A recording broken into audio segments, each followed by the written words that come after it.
布斯旅遊指南咧，早前咧喺90個國家超過2100個物業裏邊咧，就選出咗2025年5星大獎。全球咧一共有336間酒店咧獲得呢一項最高嘅殊榮。喺法國蔚藍海岸地區康城海邊嘅卡爾頓康城麗晶酒店咧，就首次獲得呢一個5星大獎啦。呢間酒店咧喺1913年就開業㗎啦，已經有過百年歷史。因為酒店隔離咧就係每年5月電影界盛事康城電影節嘅舉辦場地，咁自然就吸引咗好多世界知名嘅影視名人入住啦。加上著名驚慄片電影大師希治閣1955年嘅經典電影《捉賊記》咧，亦都喺呢一度取景拍攝嘅，令酒店咧更加聲名遠播啦。呢間歷史悠久嘅酒店，無論喺地理位置啦、外觀啦、景觀啦、設計咧，都係一流㗎，被視為當地酒店優雅嘅典範，而且仲被列為咧法國嘅歷史古蹟添。酒店喺2023年咧就做咗翻新工程，用咗2年半嘅時間，由法國著名嘅設計師設計，保留咗佢原有獨特嘅拱頂嘅設計啦，同埋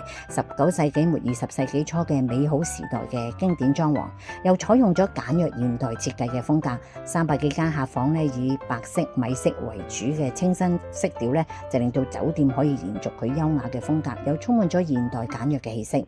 如果入住酒店最大嘅卡塔拉套房咧，仲可以欣賞地中海同埋康城海灣壯觀美麗嘅景色添。有冷景梗係有美食啦，酒店咧就設有餐飲啦、